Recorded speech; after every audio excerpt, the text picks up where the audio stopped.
The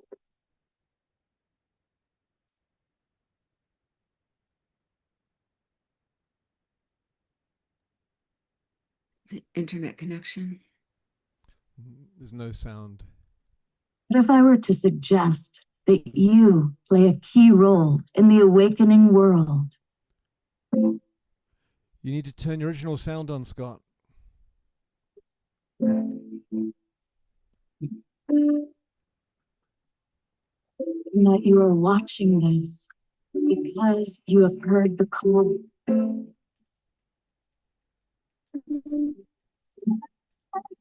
We can start right now by opening our hearts and minds. To the awakening world.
Happy Sacred Sunday, everybody, and happy solstice. I am Love Coach Scott Thomas. I'm dressed in dark since it's the darkest day of the year. But I tell you what brightens my light is looking out and seeing how many of our beloved friends are with us on a Sacred Sunday show.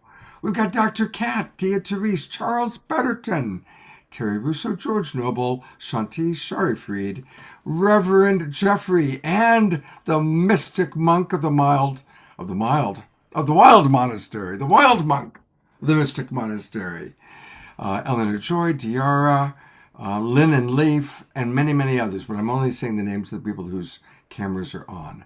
And welcome. It's a special Sacred Sunday broadcast, and the idea for this really came because we had the State of the World Forum took place this year, or this week, I should say, and it was amazing. And so I'm going to show some highlights from that. And we're also going to dance with Summer Joy Raymer, and that's going to start in 7 minutes. But to get us rocking and rolling as only he can, here is our beloved Omar Shark. I'm not too sure if it's going to be a rock and rolling one. This is a group song. I'm going to put it in the chat, and many of us know it. There it is. Sing along, but stay with your mics off. And happy solstice. And from the love in my heart to the love in your hearts, I greet you from the one that I am to the one you are. So here we are. Here we are.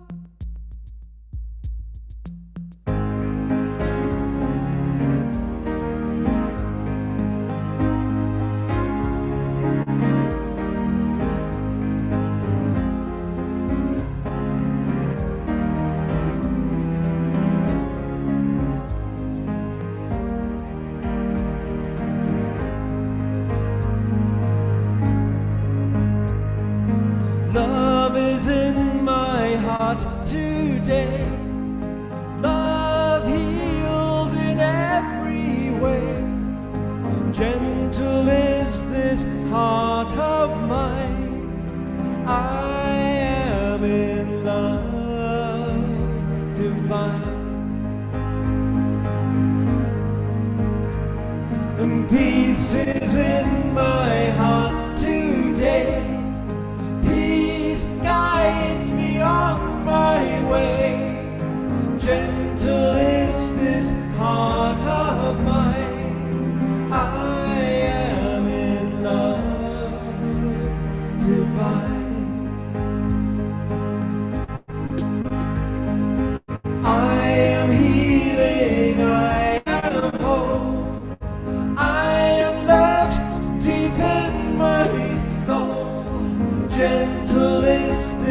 heart of mine. I am in love divine. So honey bit.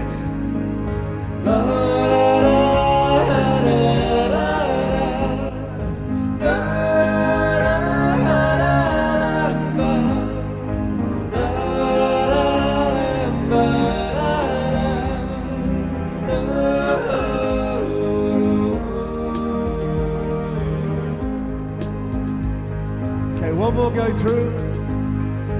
Love is in my heart today. Love heals in every way. Gentle is this heart of mine. I am in love divine. And peace is in my heart today. Peace guides me through my way, on my way. Gentle is this heart of mine. I am in love divine. Okay. One last verse. I am healing, I am whole. I am loved deep in my soul. Gentle is this heart of mine. I am in love divine. One more hug.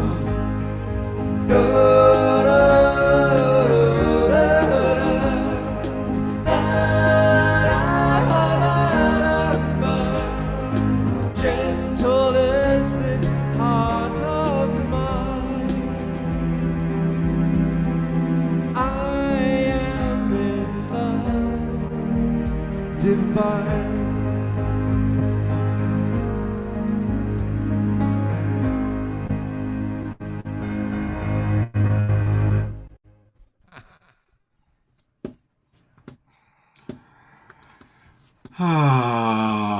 Happy Sunday, sacred Sunday. Beautiful. Thank you so much.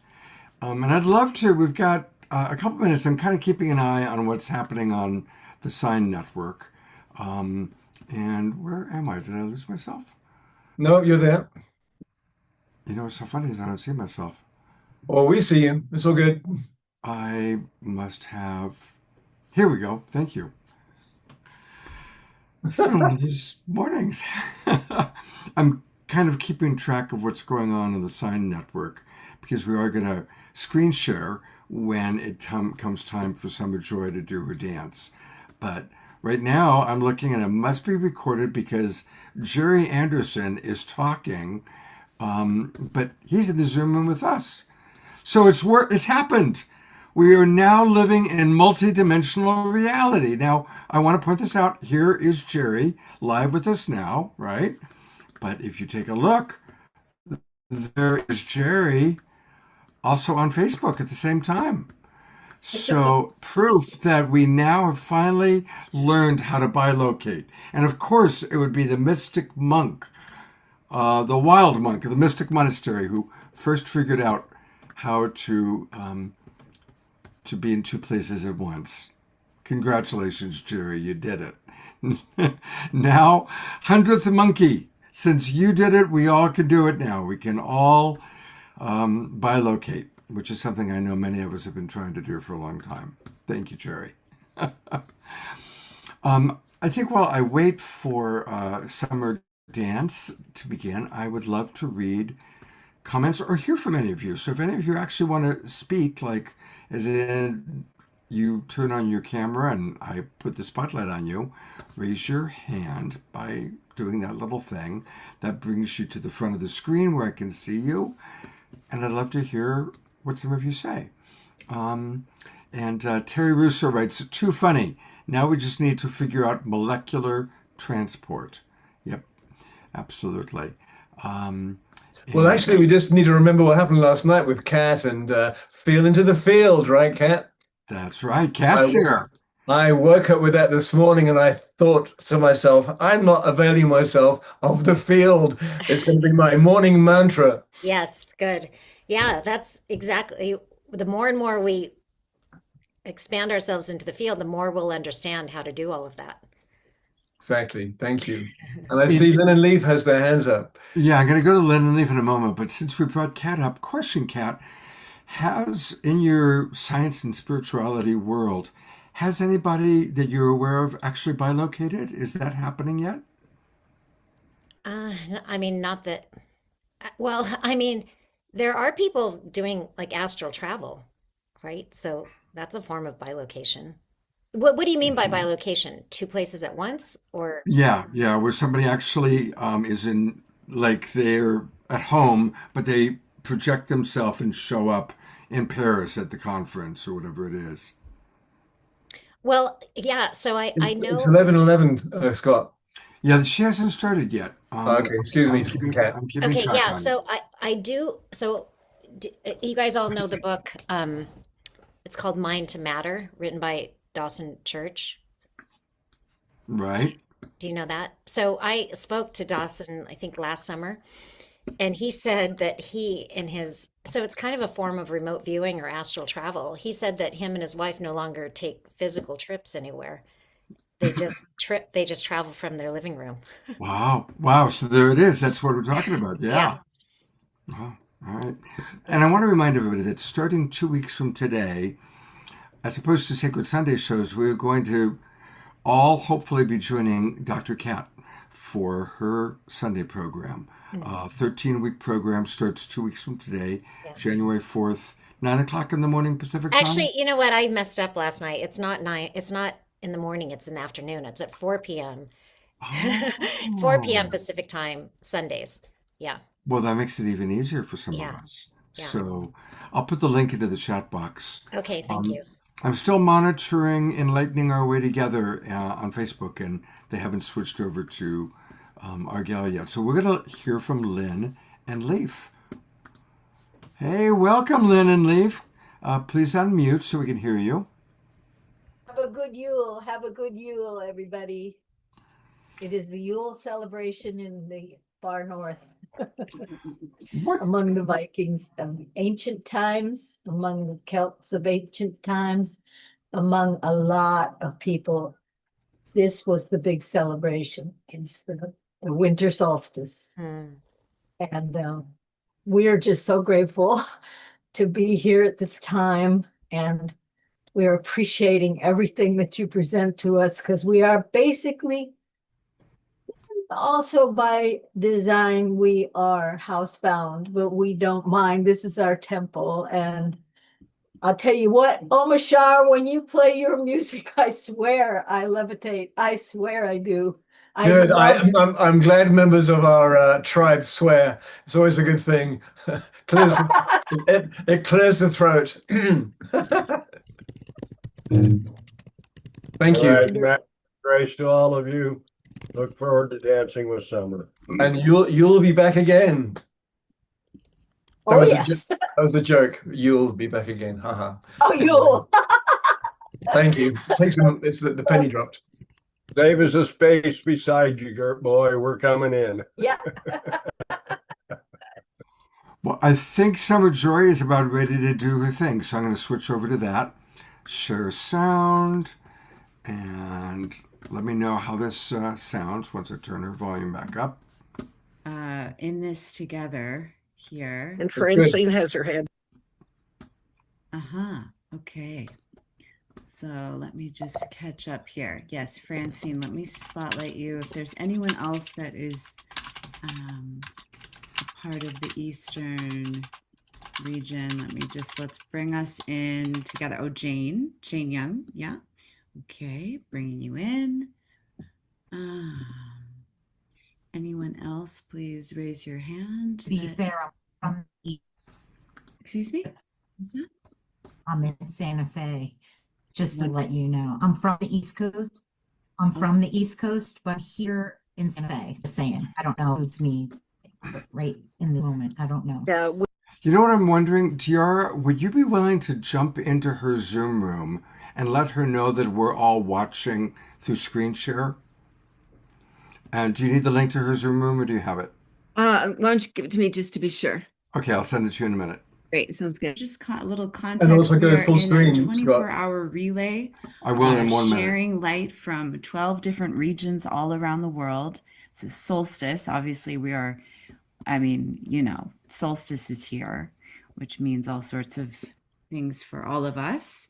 And it's just been an incredible canopy of kindness as the light has been passed to all these regions. So as you are like a bridge between East and sort of Central, it's perfect.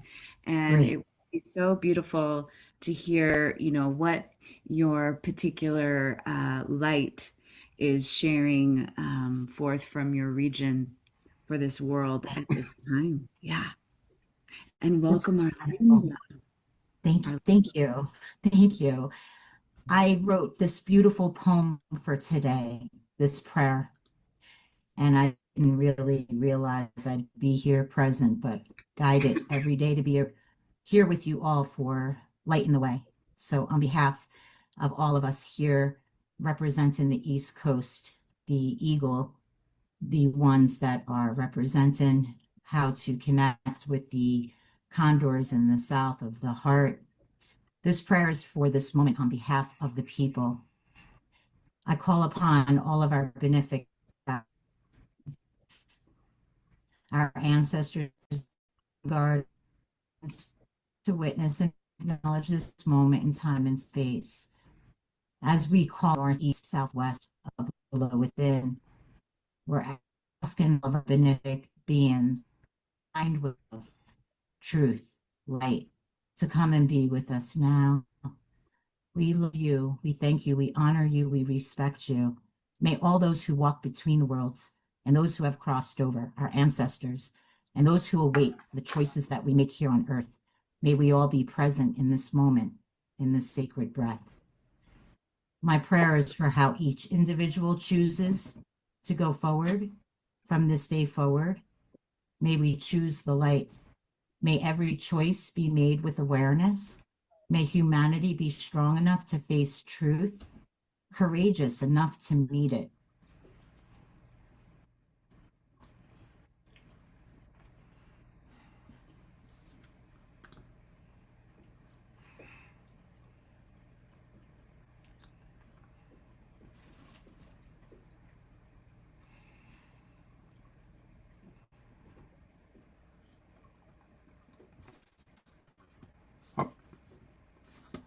That seems to have frozen. It's them that froze. We're not frozen. Okay, well, that's good to know. So happy solstice, and I'll kind of keep track on that and see if they come back into live reality. I haven't seen Diara pop in there yet. Jerry, you have something to say? Yeah, that was about an hour and a half ago. Oh, really? Huh. Well, let me try restarting that Facebook Live. Oh, yeah, you're right. It still is our bilocated Jerry there. Well, so maybe can you scroll it along to later in the program, because you might be restarting it from the beginning. That's a good idea. Or let's see.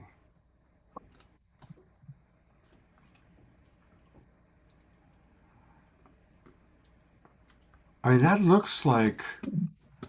Are you all still seeing it? Yes. I mean, that looks like somebody. Oh, well, now it keeps. All right, here, let's try this. Okay, that looks like. Day 3. That's we're going through the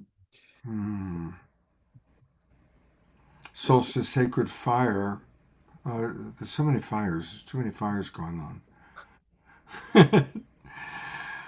Well, gosh, gee golly willikers, we really do want to dance with her. All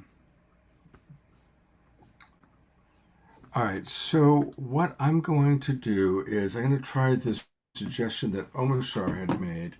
I'm going to see if I can pull it up on my Zoom on another computer. So while I do that, Omashar, I'm going to turn it over to you for a moment to do whatever you want to do, conduct conversation or whatever you want to do. Because I'm going to. I can play a song, guys and girls, or we can chat. If anyone wants to chat, just raise your hand and we can chat. It's all gone. Do chat, because I might have her in a moment here. All right.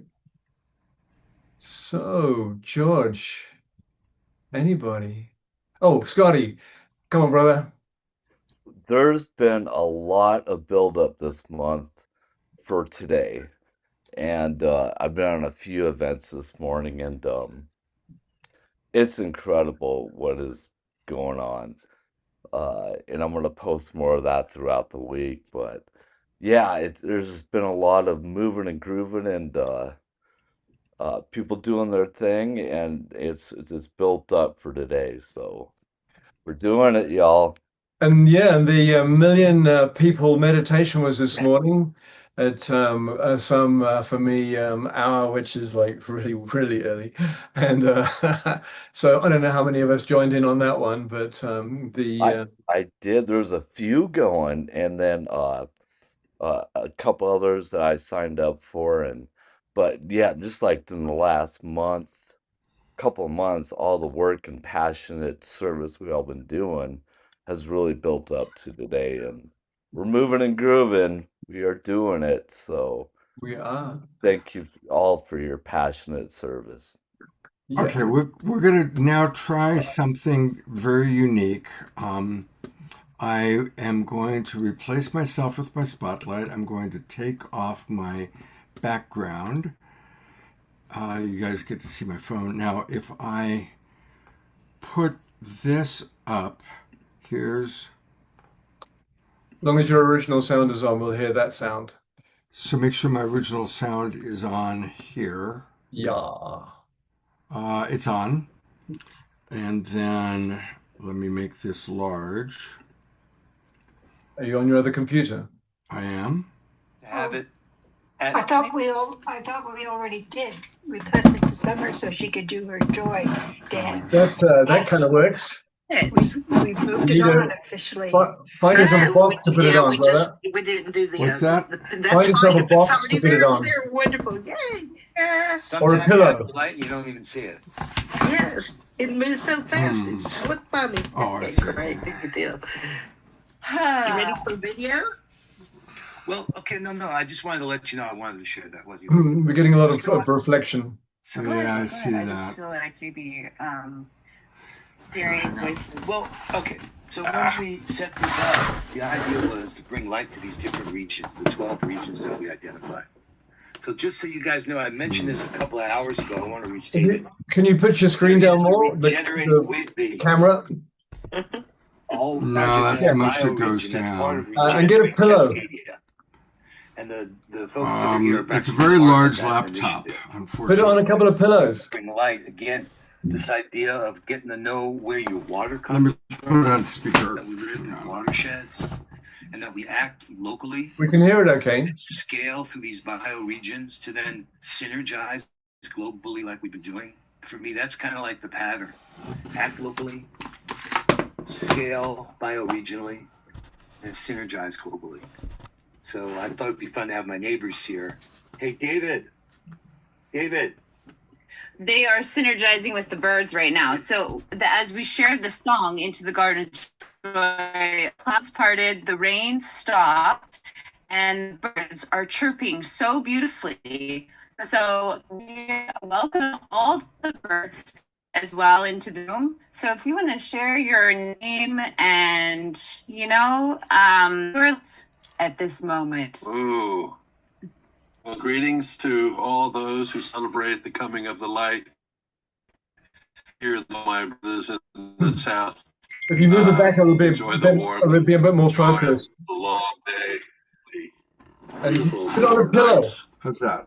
My name is David Haskell. Not very live here good. in this Can you put it on a pillow? Yeah, let me grab a pillow. Homish, the land of the Snohomish that have been here long before I passed.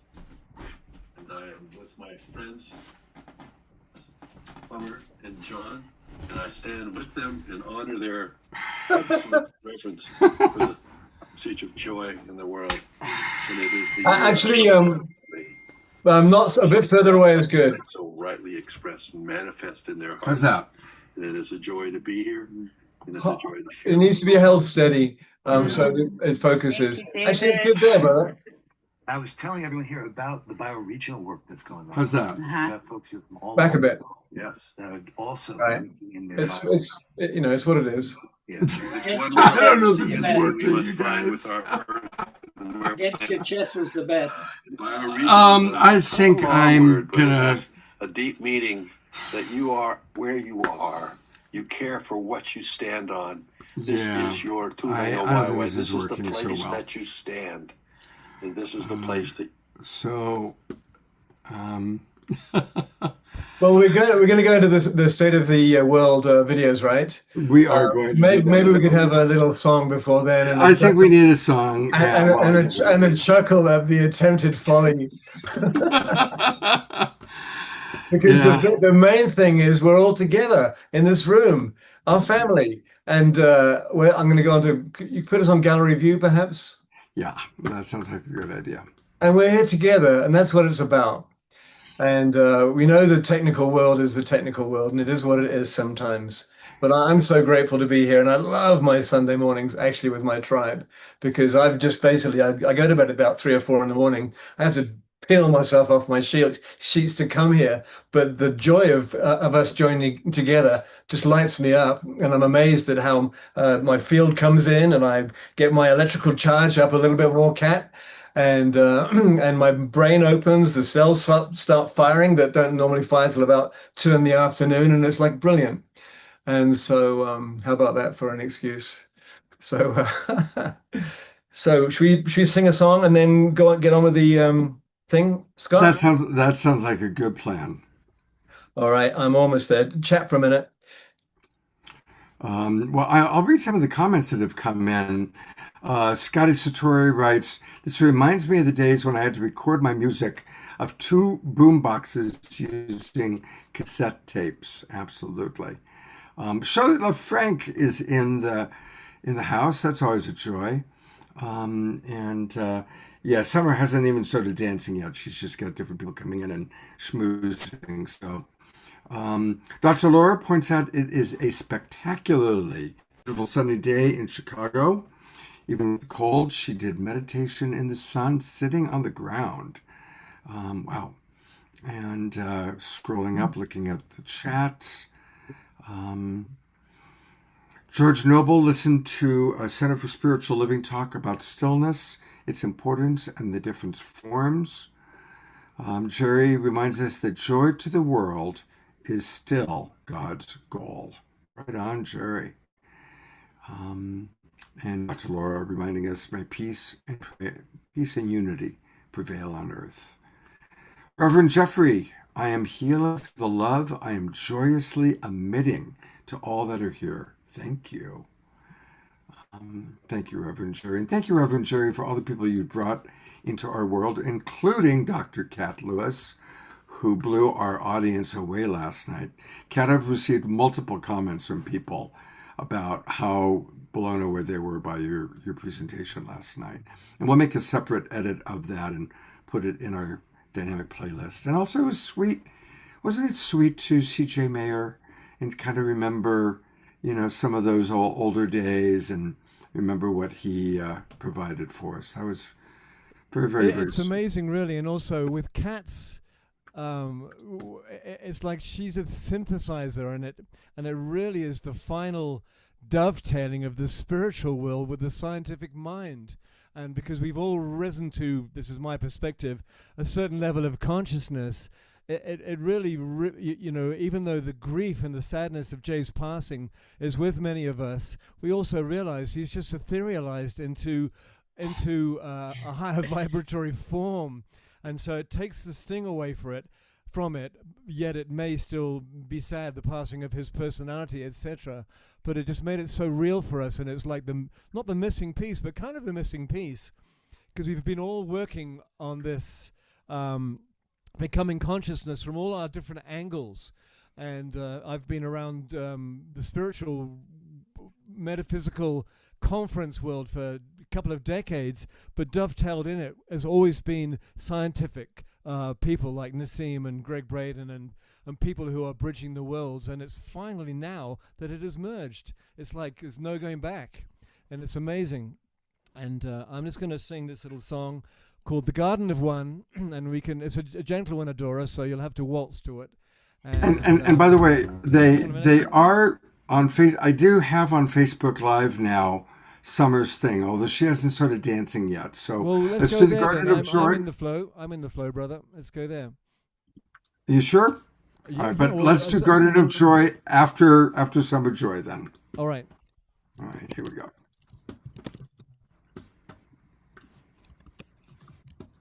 His wife and I followed. We did about 35 years of solstice celebrations, calling people in to notice the deep darkness, to let go of whatever was a burden for them and see a new pathway, feel, sense a new pathway into the future. I hope we all may find that new path into the future soon. Thank you. Thank you, Tim. Yes, to all of that. I also just want to say I really want to dedicate my light to Tony. He's an Indigenous elder here on Whidbey Island with the Squamish tribe.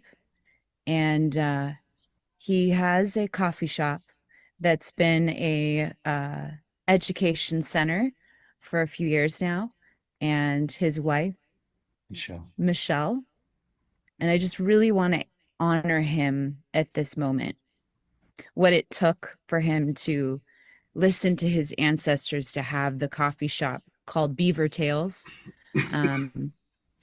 And it is today actually is the last day that it's open, which is a whole other story, but I just really want to send blessings to both of them, that they find a great next chapter for what so beautifully they have been bringing to the community, where in an area on Whidbey Island called Coopville now was once 8 longhouses from his great grandfather.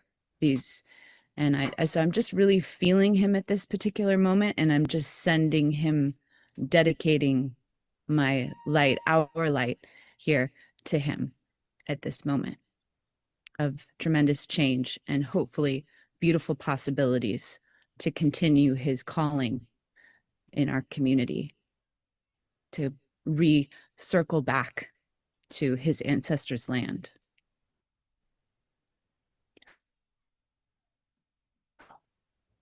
Great. And then local. Now, as we conclude the solstice ceremony, the ceremonial relay, follow the sun that we've been doing for the last 24 hours. Remember, there's a 4th day. That is the path ahead. So maybe Joan or Shonda or Anna Marie, somebody, let's show everybody here, just to be clear, in the Global Fire Ceremony Room. Anna Marie is here. I Good. see her. Why don't you share your screen, just people can see what's upcoming still. There's a whole range of amazing events. Dr. Tamsin Woolley Barker was talking to Lila June about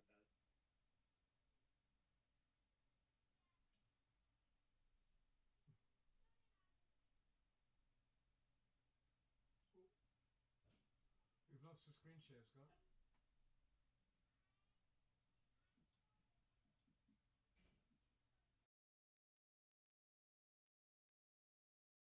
No screen share, Scott.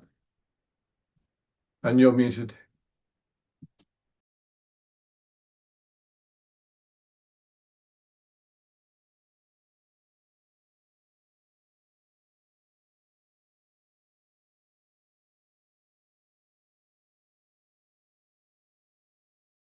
You're muted, brother. I thought they were going into dance, but I'm completely confused as to what is on Facebook right now. But I don't see any dancing happening, and it doesn't coalesce with what's going on. Well, Now, Facebook is also what's on my Zoom link to her room. So let's go back to the Garden of One song, do our own dancing, and then we're going to go to the State of the World Forum. Perfect. And also, I noticed that Susan Woolrich put in the chat that she wished as an elder grandma to light her Chinooka candles for Ben Bowler, but couldn't get her hand to raise, and she'd love to say a poem at some time. So let's do maybe the song, shall we? And then what do you think, Scott? Well, I just put up Susan. Was that the Susan you were referencing? Yes. Susan Woolrich, you need to unmute and then do what you wanted to do, and then we'll turn it back over to Omashar. Whoops. You need to unmute, dear. No, that's your camera. Yeah, she's... Okay. That's your camera again, sweetie.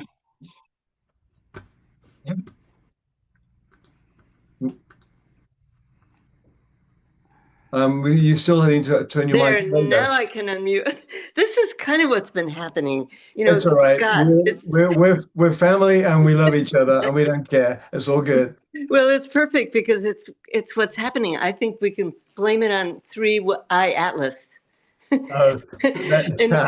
Three-Eye Atlas is a good whale. Because last night I so wanted to light the Hanukkah candles. Everyone was a little tired.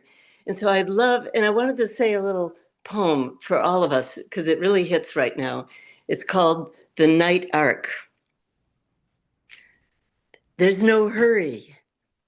All that floundering by day, not to worry.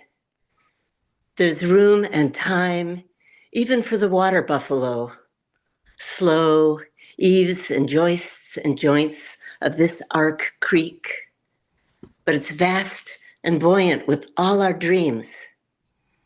So shut your eyes and do not fear. The ark is moored by your front door. The boatman knows nothing of miles or minutes. The ocean is everywhere, and you are already on board.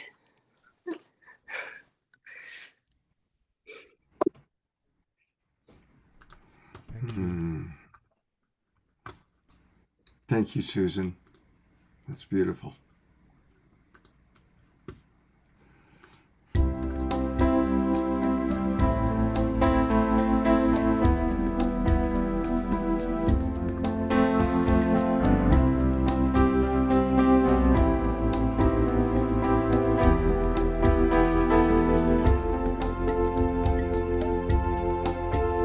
I am with you here inside. Don't worry, don't worry. And I love you more than you could know. Come along now and lay your head on my heart, on my heart. Close your eyes, dear, and rest a while in me. Keep open your heart, let in the sun. Bathe yourself in the garden of one. Know you're at home and in my embrace. There is divine grace.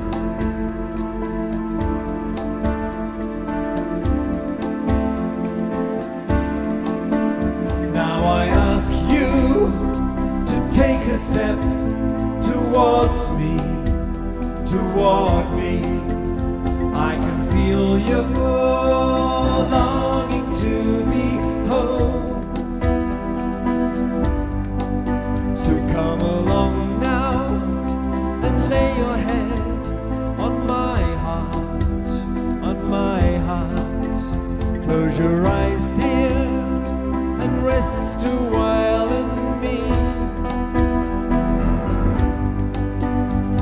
Keep open your heart, let in the sun, and bathe yourself in the garden of one. Know you're at home and in my embrace.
Cause I'm with you here inside. Don't worry, don't worry. And yes, I love you more than you could know. Keep open your heart, let in the sun. Bathe yourself in the garden of one. Know you're at home and in my embrace. Here is divine grace.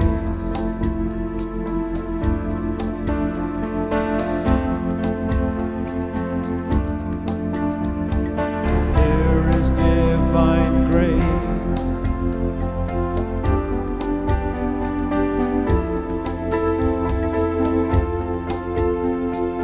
Here is empty space.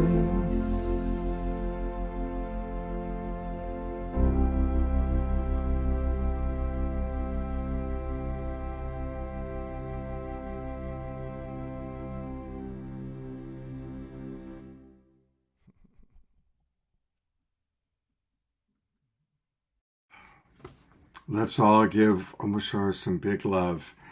And as somebody said in the chat box, as Terry Russo said, where would we be without our dear Omoshar? Thank goodness he's here with helping us keep high vibes. Absolutely. Yes, and thank you. And I repeat that for all of us, Terry, because we're all pinging off each other and getting higher and higher and deeper and more refined truth through the sharings that we share with each other. And so we really are lifting as a family. And of course, our families are connected to all the other families that are lifting. And we're raising the consciousness of the world right now. What a concept. And Scott, maybe you'd like your background on again, because you do need to clear your bed. Oh, shit. That's right. Hey, no swearing is Sunday. Actually, this has been a really wild, funny day. it is funny. And the thing is, everyone's seeing all of the everything that happens in front of the scenes and behind the scenes. And Dia, I think it was, actually said, because of watching it in this way, she really feels a part of the family, because, we're not hiding anything. It's just all in the moment. Yeah, absolutely. And it's funny because while you're doing the song, I was getting everything all set up on the State of the World Forum videos. And wouldn't you know that they literally have changed the program, so I have to log in, and I'm doing that right now. Well, cool. Whilst that's happening, let's hear from Jeffrey Colebrook, who's got his hand up. Please spotlight him, because All I'm right. on. Yeah. Okay. Well, it's so good to be here and being able to watch the wonderful emergence of our dear friend Dr. Love Cat Lewis and her program, and it ties back into really the underlying science that is so important. Hi there, beautiful. I love the new haircut. Ah, Look thank you. handsome. And but we get to share meditations with her, and we've been in process for years now with Nassim Haramein and the groups as it continues to evolve and it continues to work deeply with the science it's bringing. And we're talking about the rising of the consciousness and telepathy.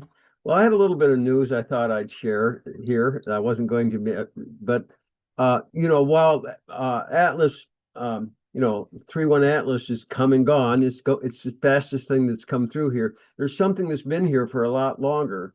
That's the Boogosphere. And that to me has a much more interesting mystery that we are evolving. there are one of the scientists is from the International Space Federation, is working on that and getting to know what's happening. And it turns out that it's not only it's sentient, but it's telepathic. They're actually communicating with it and having telepathic conversations with some of the people that are working on finding out exactly what this Boogosphere is. They do know it's 10,000 years old. It's going to be so exciting to see how that unfolds as we learn something about that connection to a deeper ancient wisdom that is, whether it's from a deeper ancient wisdom from here or from the celestial realm. It's a fascinating, just fascinating thing we're having fun following. And so I just thought I'd bring up that information as well. And the fact that it's just such a fun place to come and share our love here with each other. And, you know, I hope that, you know, I really hope that we can all continue to try to support bringing in 0 point energy. I see it as the #1 solution for what's going on with Mother Earth, Gaia. Without the, you know, until this reptilian brain that's running the planet, you know, ways, you know, continues wasting the beautiful resources of our planet. But we can be replaced. We can use that. We can move to the next level of civilization easily and gracefully. If we can open up and let ourselves embrace the energy that is the source that heals. The very field that Kat was talking about is also accessible to run all the energy in our planet. That energy, because it runs us, it is us. It created us. It keeps every little proton spinning. If it wasn't there, the whole universe would disappear shortly, because it has to be there. It's a field, and we are meant, as we evolve as our intelligence, to tap into it, to use it. Something strange has surfaced in Colombia. An object so... That's good, Reverie. Reverend. If somebody wants to show that, that's fine. I think there's something strange that just appeared as you, brother. So, with this new information, Scott. Well, yeah. Well, since he was talking about the Boogosphere, I went ahead and went onto YouTube to see the latest update. Now, it's too long to show now, but I'm curious. I'm going to go to gallery view. How many of you are already familiar with the Boogosphere? If you're already familiar with it and you're tracking it, raise your hand. Because I'm looking at gallery view. Okay, so actually just a few of you. So this is an extraordinary thing that's happening. I'm going to go back to speaker view. So I'm going to start this video. I'm not going to play the whole thing, but it will give people a little bit of an introduction to what's happening, because it is a very amazing thing. So thank you, Reverend Jeffrey, for attention to it. And then we'll get to the State of the World Forum. Precise.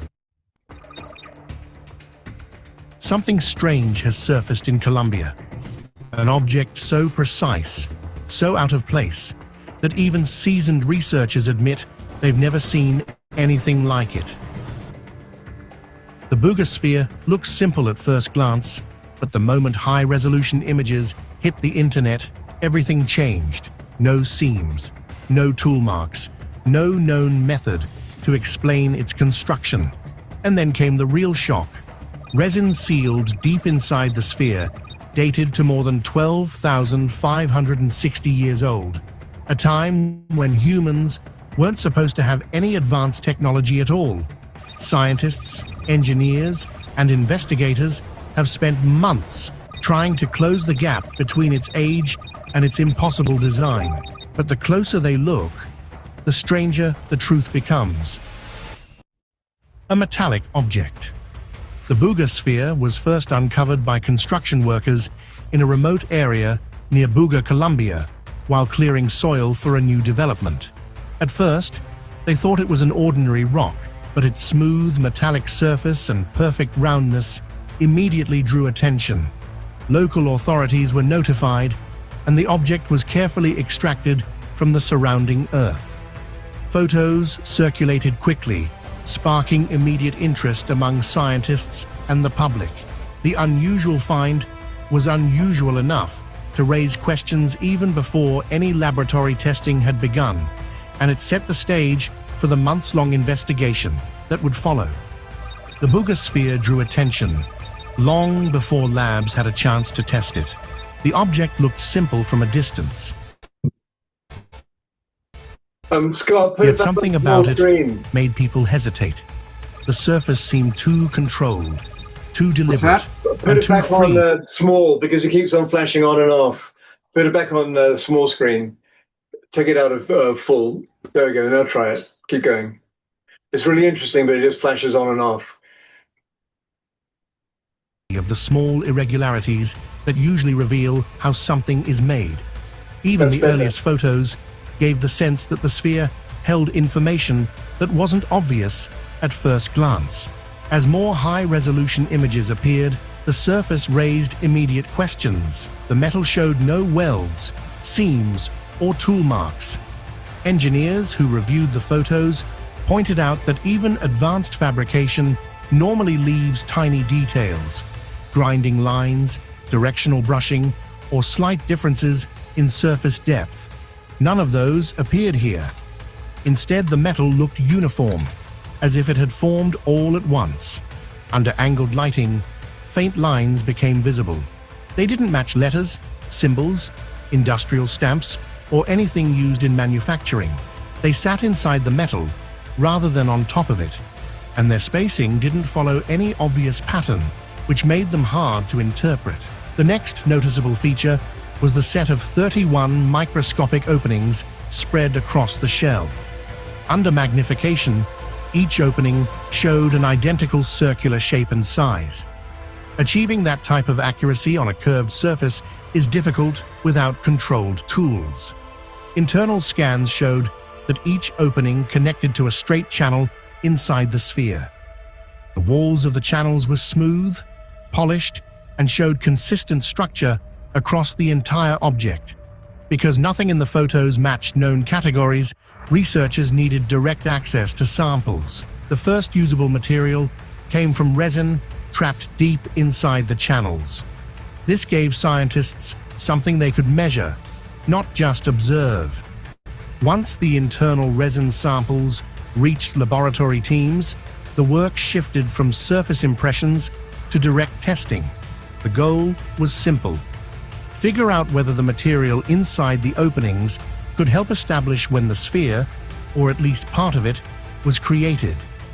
This turned the focus toward laboratory methods rather than appearance. Why laboratory testing? Interest in the Boogosphere grew once researchers understood that photos couldn't answer the main questions about the object. Colombian officials collected small amounts of resin from deep inside several of the microchannels and sent them to the University of Georgia's Center for Applied Isotope Studies. This resin was the only material that could provide a measurable timeline, because the metal itself could not be dated using radiocarbon methods. Lab technicians reviewed the resin pieces under controlled lighting. They checked texture, surface condition, and anything that might show modern contamination. The fragments were tiny and didn't look unusual on their own, but their location inside sealed channels made them important. The team noted that debris found on exterior surfaces is easy to dismiss, but resin hidden inside a narrow engineered space is different. It suggested that the material had been part of the object's assembly or function. Accelerator mass spectrometry was used to measure the remaining carbon in the resin. This is a sensitive method that can detect extremely small carbon traces. The readings came back stable across repeated tests. Each measurement pointed to an age close to 12,560 years before present.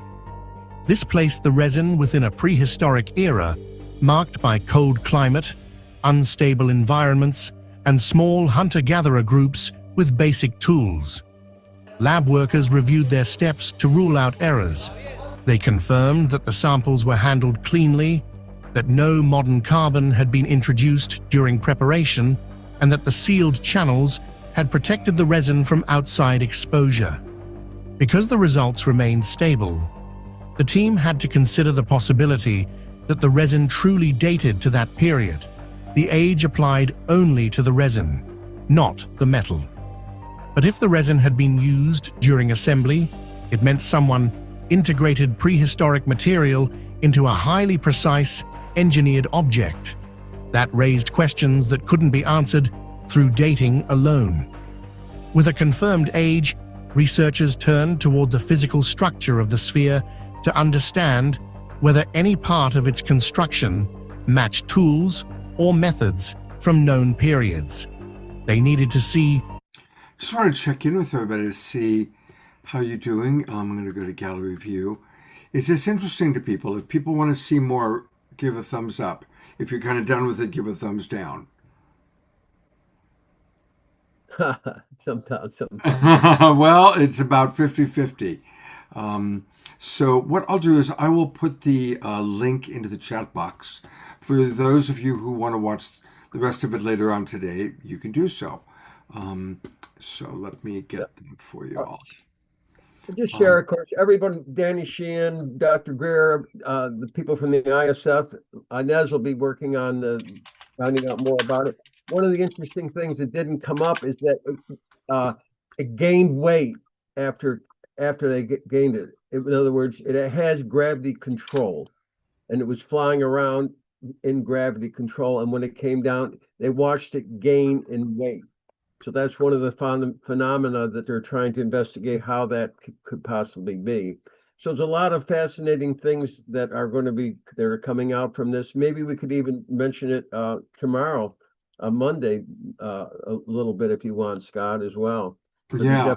Relates to gravity control and connection. Now, whether it's ancient humans, ancient people that had the technology before, or whether it's from off-planet technology, it's definitely something that we are not currently able to reproduce. Yeah. And thank you for bringing it up again, Jeffrey, because it's a fascinating thing that's going on. All right. I am going to share with you a little bit of the State of the World Forum, and then we're going to actually watch part of it. Also, we've got Fanny and Vigari are going to join us in a little while, so we'll take a musical break and listen to Fanny and Vigari, and of course close out with an Omar Shar song. So the State of the World Forum started a week ago today. It started on Sunday, and it was Sunday, Monday, Tuesday, and Wednesday. It was 4 days. A little bit about the history of it. Way back in the late 1990s, Jim Garrison created the State of the World Forum. He had some amazing presenters who came, including Gorbachev, who came all the way from Russia. And it really was a very inspired gathering of people to, because back in 1995, 96, when they were doing it, everybody was like, okay, we're approaching the millennium. Remember that? Remember Y2K and 2000 and all the hoopla around hitting the 2000s. Anyway, fast forward to present time, and Lynn Twist, who probably many of you know, Lynn Twist is the co-founder of the Pachamama Alliance, and she was down in Ecuador leading a group of people there. This was maybe 6 months ago or 9 months ago, and she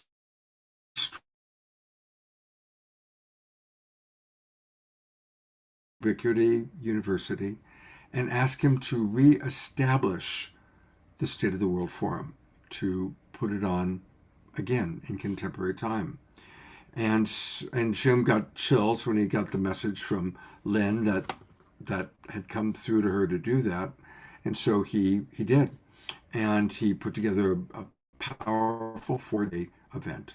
And the approach that they took was that we want to understand how to collaborate with 4 forms of intelligence: human intelligence, biological intelligence, artificial intelligence, and cosmic intelligence, which includes non-human intelligence.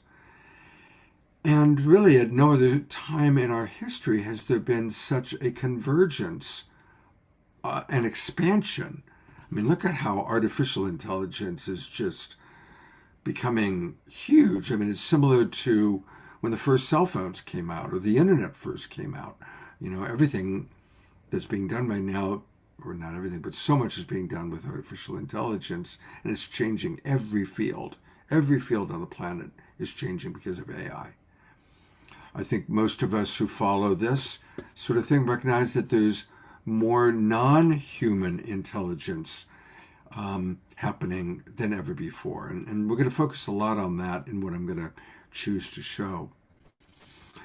Biological intelligence, they had Veda Austin, who does the amazing, she's kind of taken Dr. Emoto's work of studying messages from water, excuse me, and she's taken that to the next step, where the water or put a word in, and to read, it creates a hydroglyph, and the hydroglyphs are fascinating. So there's all these different forms of intelligence coming together. Since we don't have that much time, I decided actually, rather than skipping around, especially with all the technical snafus we've been having today, I'm actually going to show the majority of the closing program, which is all about hope. Earlier in the 4 days of the State of the World Forum, they had a lot of people coming on talking about the huge crises that we're facing, environmental catastrophes. Most of you know about that, and you know me now, I like to focus on inspiration. So this last segment of the day was called Hope, and we're going to hear from Jude Curvin. We're going to hear from quite a few people, wonderful people. So we're going to start with Jim Garrison giving a little bit of an overview of what's happened over the last 4 days and some of the incredible things that took place with watch parties. They had watch parties every night and every morning, and there was a lot of, and you'll see some of it, really fascinating phenomena that took place. So hopefully this is all going to work quite well. I'm sure that Omashar will let me know. And here we go.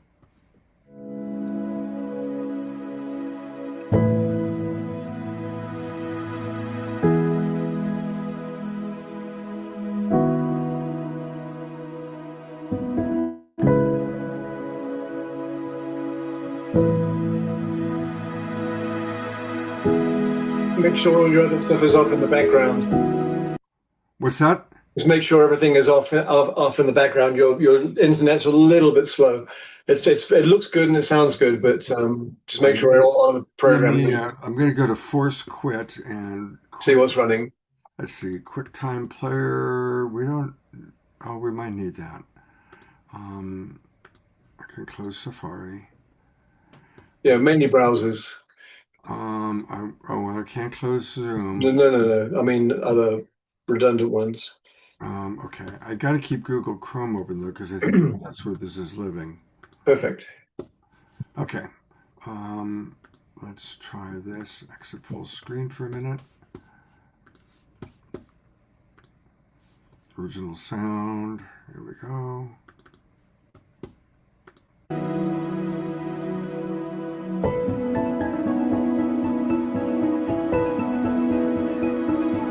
Is that better? Yep. Good so far.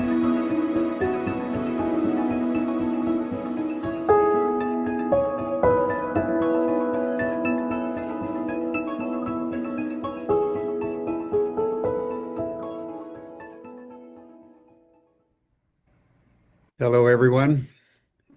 We now come to the final session of the 2025 State of the World Forum.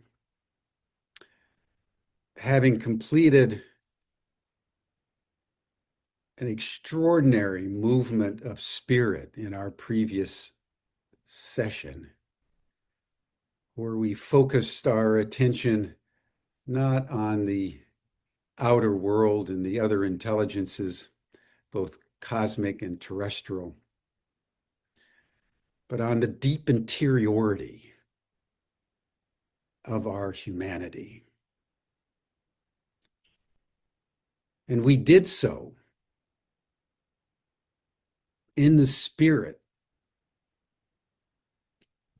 of one of the most foundational truths of ceremony and ritual,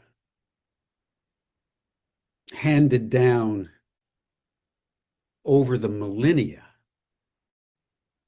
all over the world. That the space between the ablution, the cleansing, and the sacrifice, the space between, is the holy of holies. Because it is in that space that human intention, embedded in the heart, is purified. So the session this morning was the sanctum sanctorum of the forum.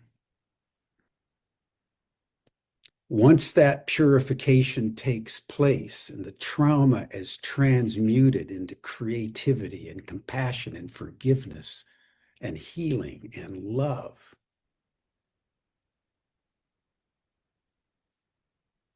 the sacrifice is possible.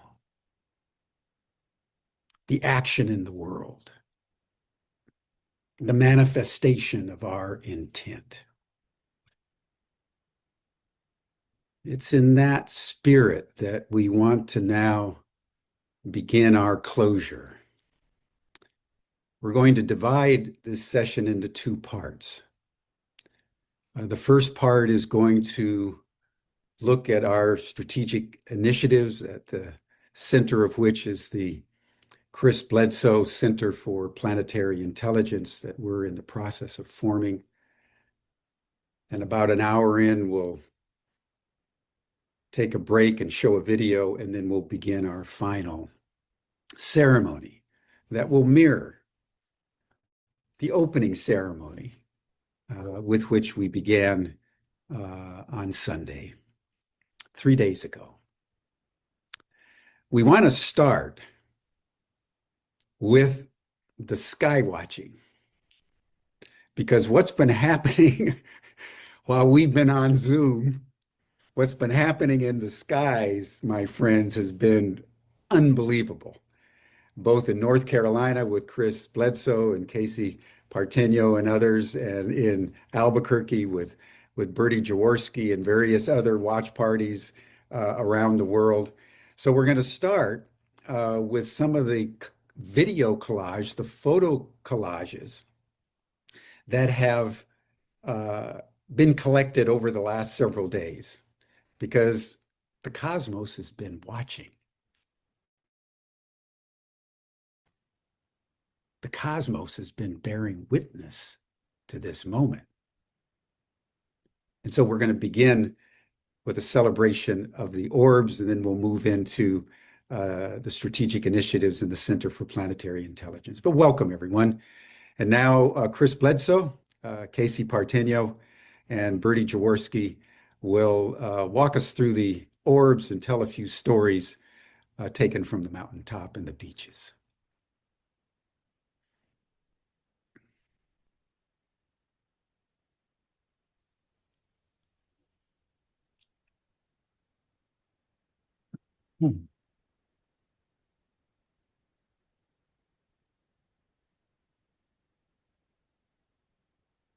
Casey, do you want to say anything about the video before Georg puts it up? Yeah, so we've been having sky watches here in North Carolina over the past 3 nights. Just had some amazing experiences. So we've collected all of the best footage from that, which we will be showing you all today, as well as going into some symbology that we've found recently with the group. And then we'll finish off with the psionics lens and go into that. So we'll sort of have 3 chapters to this video, and Chris is going to be talking over and kind of describing what you're seeing as we go through.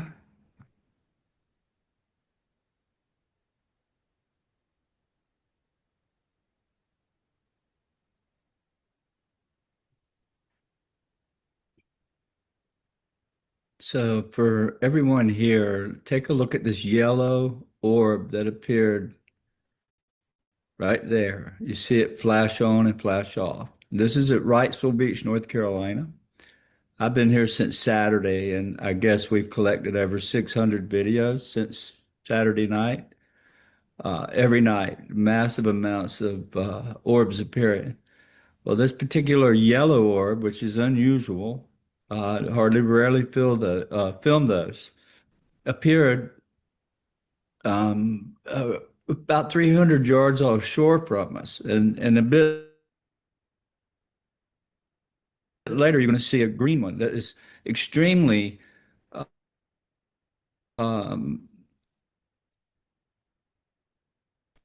it's a color of green that is hard to create. I've had a scientist with me here the whole time, with the class, the university class, and I really never told him who he was, but he's from Lockheed and NASA. And when you see this, or this thing just shoot by us, we had a lot of that. We call those streakers, but there's this green orb here. And if you can look at it close, it has merged with the yellow one. So there was a green orb and a yellow orb. They came within 300 yards of us. We filmed it in the early morning hours this morning again. But they joined. We watched them join. And that's on the ground. That came from the sea. We had a lot of activity coming out of the ocean and coming right up to us and putting on a show. And everyone here in the class got to witness it. And behind it, if you look behind it, there's quite a few orbs that begin to show off back behind it. One of these clips, they were going completely crazy. But that is 2 orbs joined into one right there, setting on the surface, 300 yards offshore from where we were standing, our whole class. And I mean, it came and stayed pretty near an hour. There's another double. This video has been unedited, uncropped, anything. So it's shot in raw data. There's a lot of information there that we can pull out. But we've filmed 2 or 3 of these objects that flew by right overhead with nothing but 2 orbs side by side, and lots of that kind of stuff. I mean, it was constant the whole weekend with multiple orbs. You can see sometimes 2, 3, 4, 5 or more. There's an airplane there flickering, but the others are not airplanes. There's 3 there in a triangle. And I want everybody to pay attention to the 3. Why I wear a triangle on my lapel, and why there's 3 and a dot on the front of my book, UFO of God. You'll see an orb on the front cover with 3 little dots in it. It's very symbolic. It was 3 that took me on the river that night in 2007. And there's 3 there again. You notice they're lining up, and they do that constantly. Some symbology it's trying to tell us. And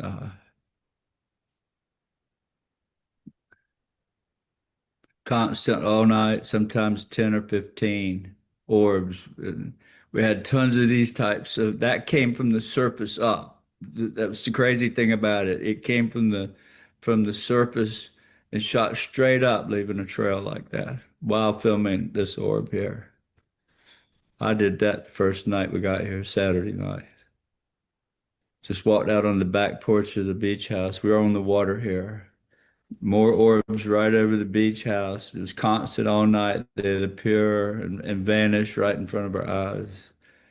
So it was every direction we faced. It was behind us, out over the sea, above us. Um, that was shot with a Lumix camera, and it's in raw data, hasn't been modified in any way. But it's a huge file. More of these. Just incredible amount of that kind of stuff all week. It's coming from the ground, shooting right over our head, just above us sometimes. There were so many videos, it's hard to keep up with. I mean, literally, we had very little time to go through with all this stuff. It was hard picking. Yeah. None of it's been, you can see the Pleiades there. Now, this symbol, this three, I took that in Malibu in 2015 or 16, always showing up as threes. And you can see this video right here. This is Casey took this in Arizona. You can notice it's in threes, setting as a triangle. So what is it telling us? What is this trying to tell us? Why is there three on the cover of my book? Why is it showing up to threes with Casey and many others? It's actually talking to us. And then last night, same thing. We filmed it on the ground, on the water. Early this morning, just before sunup, it appeared again, right out behind my beach. Now look at Casey's neck. You see this little triangle appear. I've had these on me, and many others get these three dots like that, three or a little triangle. And this Dennis, that's this morning on Wrightsville Beach. That appeared that's 300 yards away, just before daylight. Dennis is in our group, and he had to catch the airplane early this morning. And on his way out, he filmed that. And then he got a nice shot with a camera showing you where it's just sitting on the water. This orb is some of the stuff that I've taken high definition. Some of these videos we've taken with a special camera that is good in low light. Now look at what's inside this orb. We believe through this research center that with the help of AI and enough of this data, we can find a language in the patterns. It's definitely talking to us, and I know it is without a doubt. It's telling me that. And the next slide, you'll see another orb like this. I took this very close up in high definition, 4K. And it's telling us something in the pattern. This one here has been stabilized by a scientist and slowed down. Well, this is normal speed here, but you'll see when it slows down. That black line is where you're wobbling or you're shaking the camera, they just kind of bring it back. But you see what's swimming around inside this orb? This is the kind of detail I'm getting. I have 1,000 videos or more of this kind of detail. This thing's alive, it's real, it's watching us, it's connected to our conscience. It's always there. And it's just something I want to share with everyone. I'd love to have students that work with us, with me, trying to capture this and trying to figure out what it's saying. And that's what we aim to do. And I mean, a lot of people say that looks like a cell, a living cell. Well, that's your ball of light that you're seeing. That's what they look like inside. With the right equipment, with the right focus, and the right patience, you can get these kinds of videos. I've been very successful at it and have a lot of this kind of data, and captured a lot this week, just like that, with that big camera.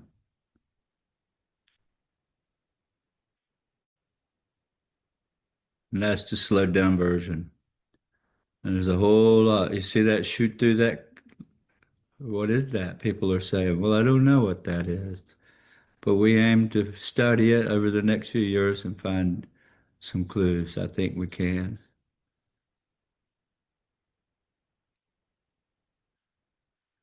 Beautiful. So what you're seeing there is the orb's getting brighter. It's starting to illuminate, get brighter and brighter till it washes the camera. Hard thing about filming this stuff because you're constantly fighting the ISO. Because if the orb's too bright, you got the ISO too high, all you see is light. So it's a lot of work to, 19 years of this I've put in, gathering just terabytes of data. And yeah, it's time the world knows and studies this. And I'm just excited to be a part.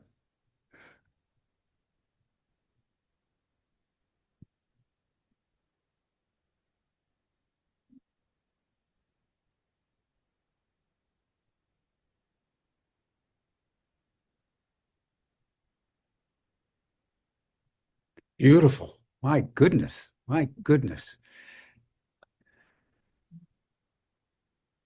Deep mysteries. Deep mysteries. This is incredible. So, Bertie, why don't we bring you in? Because while the orbs were over North Carolina, they were also visiting out in New Mexico. And Bertie had very unique experiences there with her watch party. So, Bertie, why don't you come on in and tell us some of the highlights of your sky watching over the last couple of days? Hey, everybody. We did something a little bit different this time. I have a UFO group here in New Mexico, ABQ UFOs. It's the largest and most active group in the whole world. We have an incredible number of people involved in our UFO group. But over this past week, we decided to do something a little bit different. Normally, we have our phones out, our cameras out. We are trying to capture the orbs, trying to capture what we experienced. But over the past 2 nights, we decided, well, I decided and told everybody, let's turn all the technology off. Let's turn it off and see what happens. And so last night was incredible. But the night before, we had all of our cameras on. We got footage of orbs in the sky, like what you've seen with Chris and Casey. And we decided to turn our cameras off. And then we were walking down the mountain. We do our sky watches in the foothills here of the Sandia Mountains. And as we were walking down the mountain, carrying all of our stuff, we had this enormous, and I mean enormous, triangular ship, whoosh, just whoosh over our heads. It blew us away. Of course, we didn't have our stuff out, so we couldn't take a picture of it. But we had 33 people there that experienced that. And then last night was the most incredible night of all. The last night of the Sky Watches for this forum.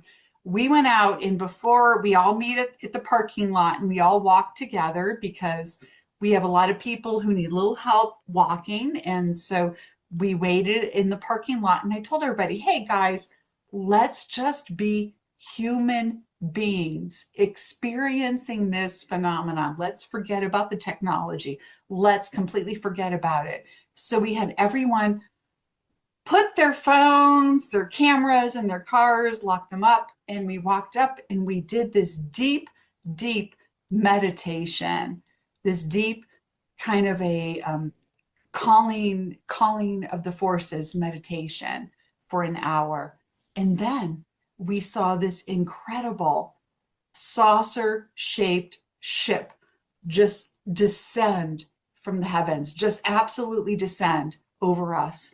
And then it flew off and it landed, and we could see where it landed. Now, I live in Albuquerque, New Mexico, in the foothills of the Sandias, and we were at one part of the Sandias. So the ship landed in another part of the Sandias, probably 2 miles away. I would guess. Hard to say, but we could see it land. And at the moment that it landed, every single one of us, all of us that were collected together, 32 of us, we all received the same message at the same time. And we have been talking and texting about it ever since. We all received this message that this will happen again in May when we do a class with Chris. So this was a message for Chris and Jim and myself that the ships, they're going to come, they're going to land, they're going to talk to us. It was an absolutely incredible moment. And I do believe that turning off the technology opened us up in a way that was beautiful and special and allowed us to experience this on a level that we wouldn't have if we were looking through a screen. So we had an absolutely incredible experience last night in Albuquerque, New Mexico. Wow. Wow. That's pure grace, everyone. That's an act of grace. What Chris saw and what Bertie and her team experienced, and there's more to come, because that's what's up for humanity. So in that spirit, I want to segue to the Center for Planetary Intelligence, which is a strategic initiative of the State of the World Forum. And I want to just say in a preliminary way that in the original forum, our tagline was transforming conversations that matter into actions that make a difference. So we had numerous strategic initiatives. And as we begin the new State of the World Forum, we're keeping that ethos alive so that we're having conversations like we've had over the last few days, but we're always looking for traction in the world. And the principal initiative that is going to emerge out of this forum, among a few others that I will indicate as we move forward, is the Center for Planetary Intelligence. And this idea really happened out of conversations that we were having with Chris and his passion for the land there in North Carolina, and his passion to do research on the orbs. So we want to just take a few minutes, and Chris, you just talk to us a little bit about your relationship with that land. And then Casey and Chris are going to walk everyone through a PowerPoint so everyone will get a sense of what we're building there in North Carolina. And that will be a hub for a network of centers around the world. Bertie's going to be establishing one on land there in New Mexico. You're going to hear from Ed Muller in Costa Rica and different places around the world. So we want to give everybody an idea of what's in the process of being manifested, not only by human will, but in this case, by the will of the orbs. So Chris, Casey, tell us about the land.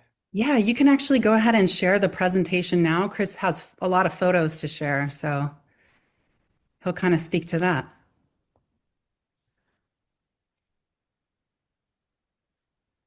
Okay, so we dive into land from here. Yep, you can go to the next slide, please. Okay, so 40 some years ago, 1984, I was born. This is where it all happened. What you're seeing here is where I was standing when I walked away from the guys fishing. They were, you can see that little bucket in the top right, or that little chair. They were all sitting right there fishing when I walked away. And this shot on the bottom left corner is where I left, walking up towards the field away from my group. And the bottom right photo is where I found Chris Jr. hiding up under these dense shrubs when I came back from that experience in 2007, January the 8th of 2007. And this is part of the Carolina Bays. This is the Cape Fear River, and it flows right from Fayetteville or Raleigh-Durham area all the way up to Wilmington, right now where we're sitting, Wilmington, North Carolina. And at one time, many years ago, the river was named the Jordan River. I thought was pretty crazy.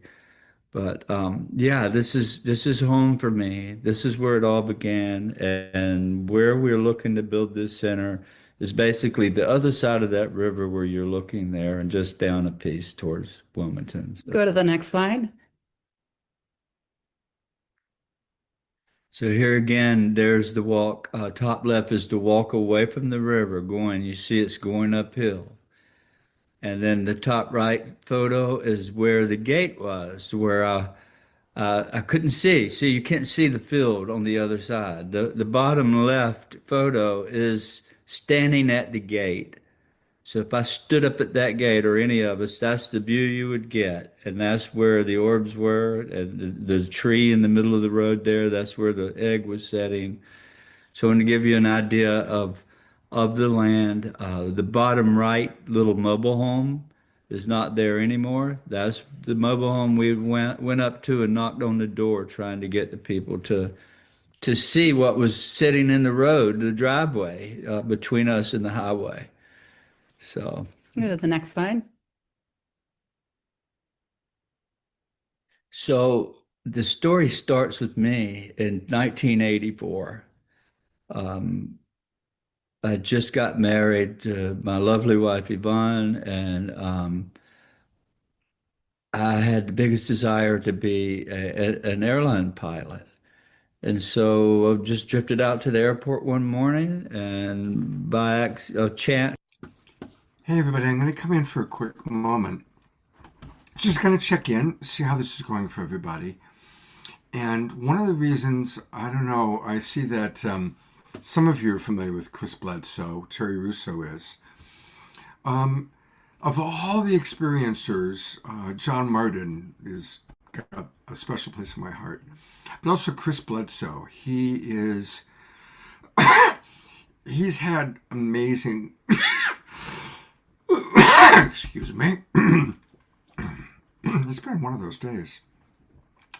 He's had amazing experiences. He's been studied at length by a lot of researchers. He's very open-hearted, very willing to share his stories. And so that's why I felt good about really putting a lot of him into today's program. But I just want to kind of check in. So maybe pop in the chat box if this is interesting.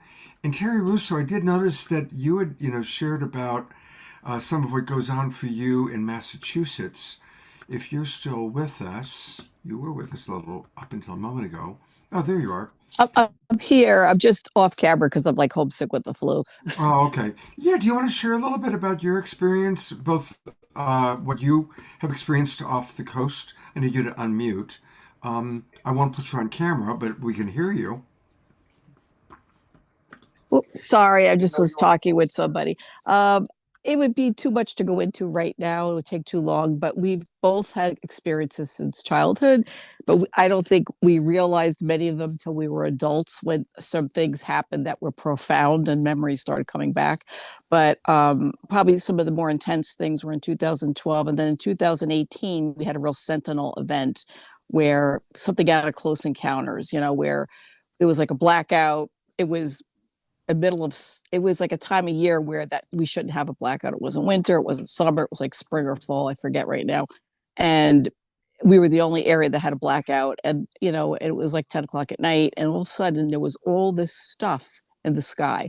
And so my husband, being the way he is, let's go to the beach because they're going that way. So we go to the beach, and we must have saw, I don't know, 20 objects in the sky, and we never saw anything like that before, ever. We were kind of godsmacked. And we thought, oh my God, this is going to be in the newspapers, the news, everybody's going to be talking about this. I mean, we were freaked out. And the thing is, it was, time of the year where we have a fair amount of tourists. So we're like, where is everybody? The beach should be busy. So the next day, nobody's talking about it. Nobody's seen anything. And then ever since then, a series of events happened. Again, it would take too long to go into right now, and with both of us, but more with my husband. And he had a major healing. I mean, he was to the point where he was going to get in a wheelchair for the rest of his life. He now walks without a cane. So, like, without going into details, a lot has happened. And ever since June 11th of 2018, where that Sentinel event happened, we have seen stuff in the sky just about every clear night, at the beaches, above our house, everywhere. And not even here on Cape Cod, even when we travel, like in Los Angeles, Sedona, we go to different places. But here on Cape Cod, the last couple of years, it's not just us seeing it anymore. Just about everybody that lives here sees stuff in the sky like all the time. Like the fishermen that go out for days, I think it's sword fishing or tuna fishing, they always see like ships going in and out of the water, and it freaks them out. Now they're used to it. And, it's the weirdest thing. Like, people see this now, but, you don't see it in the news ever. You don't see it in the papers. Like, it's like hush, hush. But most people around here has seen things in the sky. And ever since they put the Space Force in at the Air Force Base by the bridge, it's gone up even probably tenfold. And a lot of times you'll see Black Hawk helicopters and, all kinds of jets scrambling, and it's kind of weird. But we see a lot of ships, a lot of orbs, all kinds of objects. I've even seen things right above the house that were like translucent coming in and out of view. I know this sounds crazy. And if you don't know me, I don't know what you think. I don't do drugs. I'm not an alcoholic. I am sane. I'm not bipolar or schizophrenic. I'm actually a nurse practitioner. We see a lot of crazy things, but it's beautiful. We're not frightened. It's nothing scary. I mean, we actually feel in awe of it. And we're getting more used to it now. And, it's hard to explain it this quickly, but there's a lot more to the story. But there's a lot of stuff going on, and people are seeing it. Just some people don't look up into the sky, so they don't know it. But the people that do look in the sky, or they're stargazers like us, they do see this. I mean, even family members and close friends who thought we were crazy at first are seeing things now. So, I mean, it's being witnessed by more and more people. So, I don't know what to say, but there's a lot out there. And Chris Bledsoe, he's amazing. We've been fans of his for a long time. So I think it's all pretty amazing. Oh, beautiful. Thank you. And we all believe you. Susan Bloomquist writes, thank you, Terry. Eleanor Joy writes, we believe you, Terry. Carol Craig writes, it's not true. I see that the QAPs. So, definitely. It's 12:40. At 1 o'clock, I do want us to tune in to the Global Silent Minute that's happening all around the world. And Fanny and Vigari are here. So I'm kind of thinking, what I'd like to do is I'll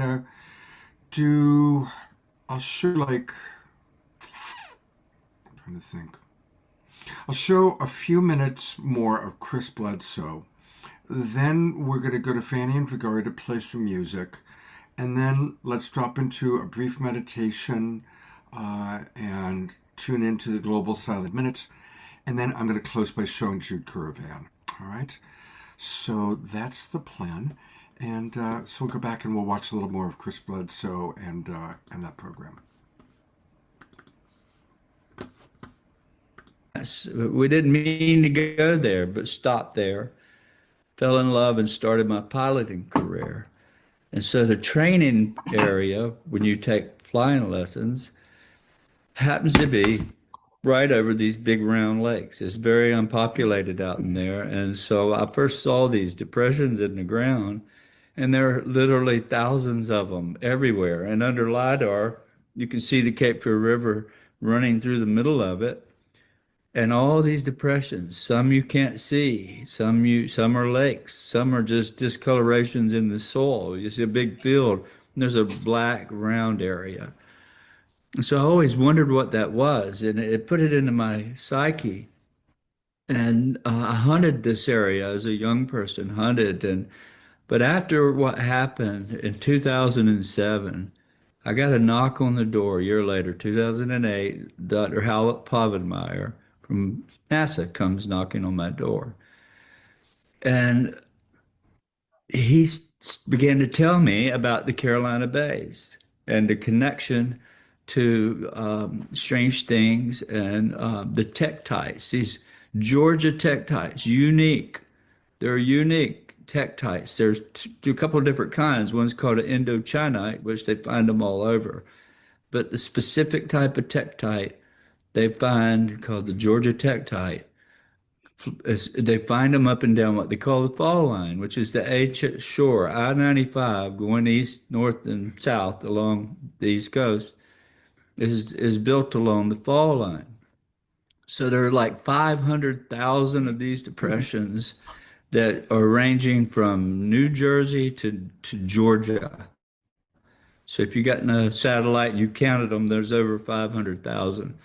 Well, of that, 95% are right there in that county, Bladen County. And the soil is full of meteorites. It's got high levels of that in the soil. And it all adds to I didn't know about Blitzo. I'm sorry. Place. And you can go ahead if you want. Next slide. That's just weird. The land is absolutely pristine. The lakes and you see the old Spanish moss and the trees and the water table. There's no shortage of water here. You dig down a couple 3 feet, you're going to hit water. Yeah, that's all these round where they were lakes trying to just made date me by or something. this I don't even know impact them. They're that trying happened. to like friend me. I'm like, go away. This is Grand Central like these fake to that profiles and impact. stuff. Yeah, I got this weird. Listen to Go to this. the next slide. Hi, LL. This is Lena. There are Hi, carnivorous LA. plants in I this got your number area. from Mary. I heard The you've been helping wildlife Seth find is new just homes. unbelievable. The amount of deer and one of the largest black bear populations in North Carolina or even anywhere is in this area. Next slide. Yeah. And then here you can go again and see the wildlife. The lakes are just stunning and untouched, basically, all this land. So we're aiming to take advantage of this place, and I think Casey's going to lay out what Jim and I and Tom and my daughter Emily and Casey have been working on this quite some time now. So Yeah, you can go to the next slide. Thank you. All right, so I'm very excited to share the visual design direction with you all today for the Bledsoe Center. So Chris, Emily Holloway, and I. I'm going to stop it there because what goes on next is Chris Bledsoe is going to be, they're building a campus to train people for remote viewing and creating the opportunities to expand our consciousness. And then Ubiquity University is going to be running some programs with Chris. So it kind of goes into a commercial. But I do encourage everybody to join Ubiquity University, or at least get on the mailing list. And I'm going to now turn it over to our beloved Fanny and Vigari. Happy solstice, beloved ones. The camera's on you. There's a big backlight behind you, so it's the spaceship, honey. Can you hear us? we can hear you, absolutely. It's the spaceship that's right behind us. We are on a land called Avalon, and we have our yurt there, and we saw a rainbow this morning as we were setting up, and then the internet went off base, so we moved into our mini homes, and we are going to play with our space. Okay.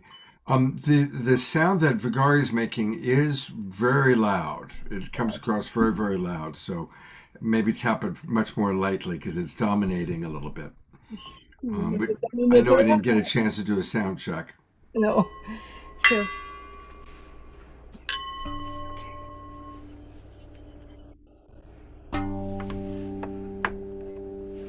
Akielele shoma yelele. Ashima kama kielele we yole we. Shangare sanga shukare shangare ya shaya kire showe ye ye ye ye ye we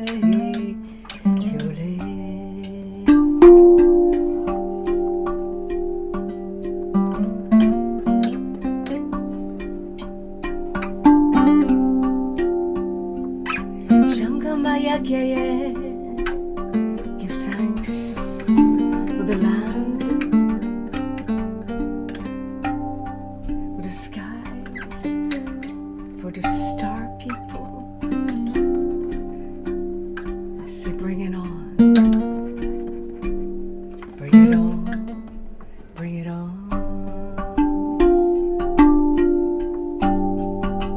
Bring your love, your light.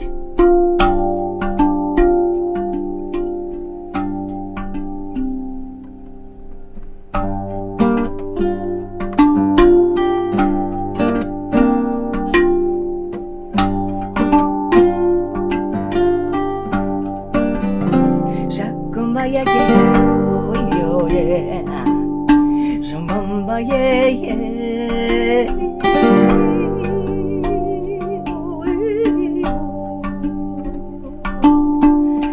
Shaka shaka shakumbaya yeah.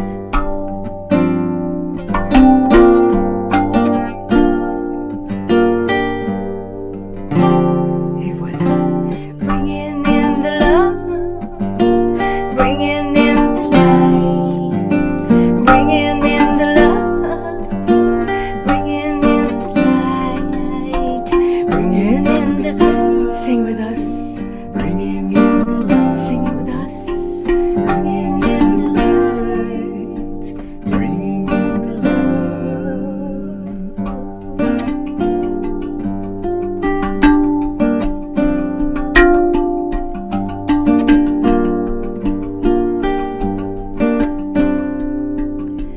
We are here to bring the joy on this earth. Have courage to show up, to be light. We are here to master the shadows between dark and light. We are here on earth to heal the past, the present, and our future.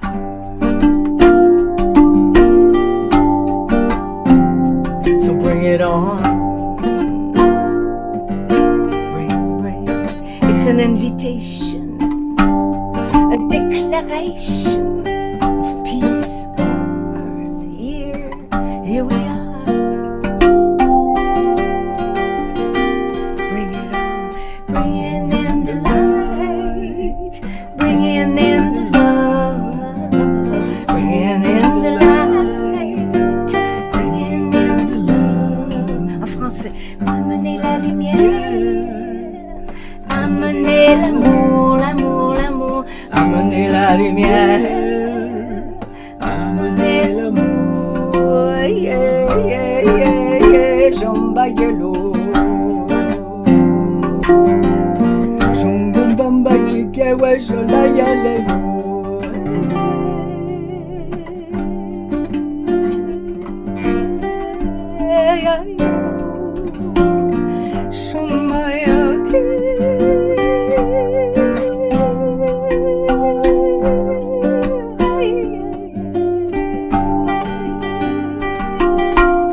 Here we are. We have the freedom to love. Love heals all and everything. So touch me, baby. Oh, hold me close to your heart. Touch me, love. We have an opportunity to live in unity, in community. A chance of a lifetime. So bring it on, bring it on. Give all your loving, give all your loving. You'll see a new world rising, a new human race, a new humanity, a new you, a new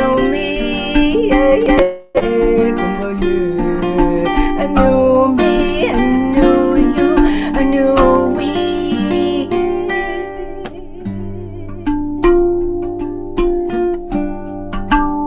Shangangangeto sembayole.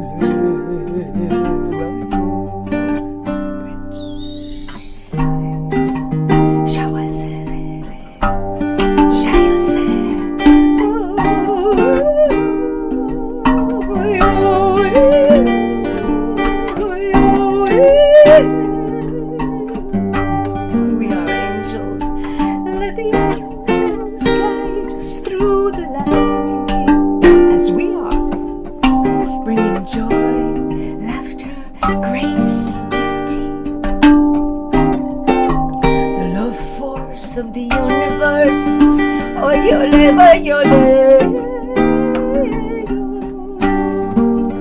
everybody sing with me.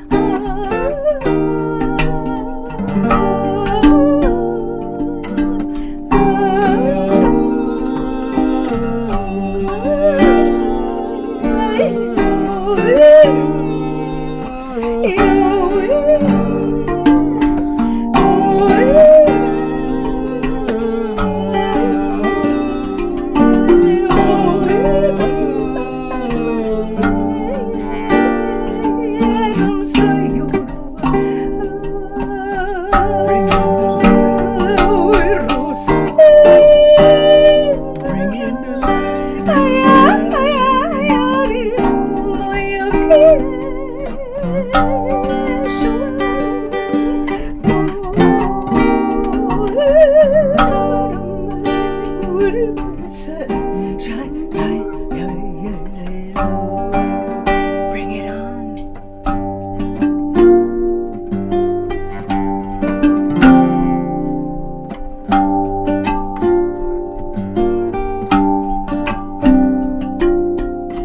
Bring it on, bring your love. I see the hearts of the people opening. I see the light rising around the world. Oh yeah, la joie sur la paix, la joie c'est la paix, la joie sur la terre. C'est toi et moi, mon frère, ma soeur, ma mère, my brothers, my sisters, mothers and fathers.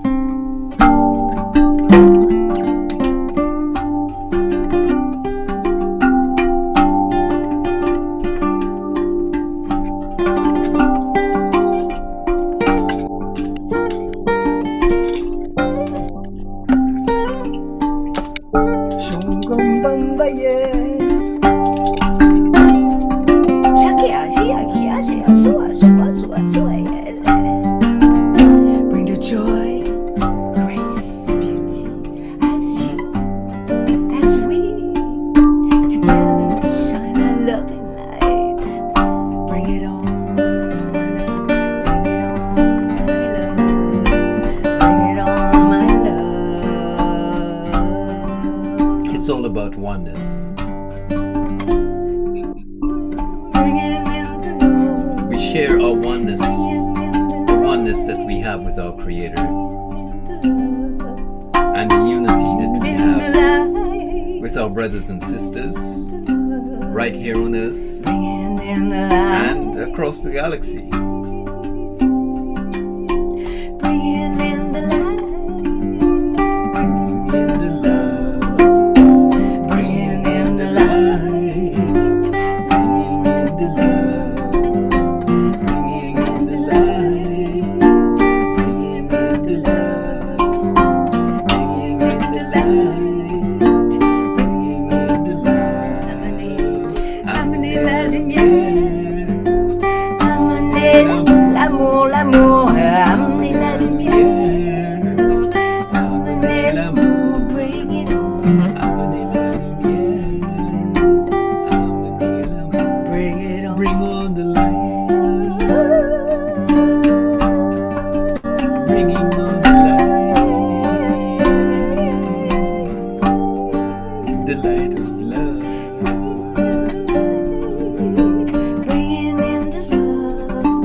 thank you so much. I'm going to go to gallery view. And thank you for helping us bringing in the light. Perfect timing. And a reminder that you can get the music on Bandcamp if you go to the mystiques1111.bandcamp.com. The mystiques1111.bandcamp.com. I'm going to encourage us to kind of shift gears into getting ready for meditation. So today is Worldwide Meditation Day, and there have been all sorts of meditations going on. There was the movement to wherever you are to meditate at 8 a.m. or 5 p.m. And the Global Silent Minute happening. And some of you remember Dot Maver, who's been on our show many, many times. She's one of the main organizers of that. And so as we get close to 1 o'clock, which is 1 o'clock Pacific time, 4 o'clock Eastern, is the time of the Global Silent Minute. And so I want to encourage us, again, to thank Starchild and Vagari, also known as Fanny. Thank you, Omashar, so much for always just being the best partner I could ever ask for. You just make so many things happen. It's beautiful, and that was beautiful, Fanny. And we just need to create a nice little meditative space right this moment. We have 1 minute to the Global Silent Minute, so let's just take a few deep breaths. Place your hand on your heart. And just imagine a beautiful golden sun expanding in your heart, and it's expanding out to your throat and your solar plexus, and expanding out to your third eye and to your sacral. This golden sun is expanding out to your crown and your root, and feel your whole body now being in the center of this golden sun. And as we go into the Global Silent Minute, Scott will tell us exactly when that is. And so just maintain your heart focus, but maintain that the golden sun is encapsulating your whole body, enlivening all of your chakras, all of your wheels of creation, and bringing us into true alignment.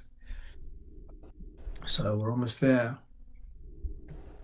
Perfect timing, Omashar. Let's just carry the words that he started us with and go into silence now for about 2 minutes.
So let us start breathing again deeply, and wriggle your toes and wriggle your fingers.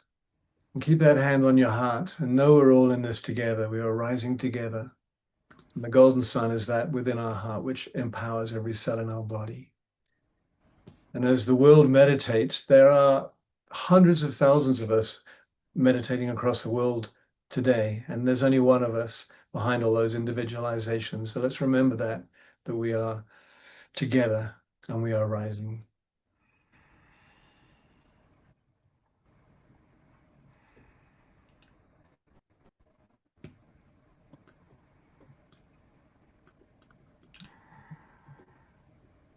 Just holding that space for a little bit.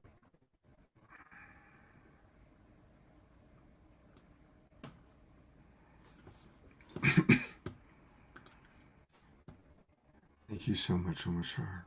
Thank you. And thank you, Fanny and Vigari, and thank you everybody for being here. And we're going to take a look at what the wonderful Jude Currivan has to share. She's been on this show. She's a brilliant cosmologist. I have it close to where she starts speaking, but I couldn't hear the audio, so I might have to make a slight adjustment. But here we go with Jude Currivan on the closing program of the State of the World Forum. Thank you, my friend. We'll be in touch. Definitely. And now, everyone, I want to bring one of the great cosmologists, Jude Currivan, to take a few minutes to just show us the vastness of the cosmos that we humans have been created to explore on behalf of the Mother. Jude. Thank you, Jim, and thank you, Bessan, and everyone. And as we come to complete the forum, I invite us to recognize, acknowledge, and honor the cosmic intelligence of our entire universe.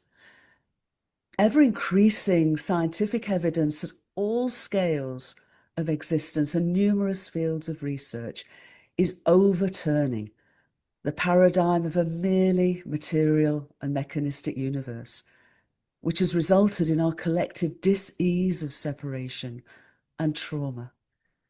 Converging with universal and indigenous wisdom teachings, it's instead revealing a living universe that meaningfully exists and purposefully evolves as a unified entity, and where universal mind and consciousness are primary to its emergence and potential.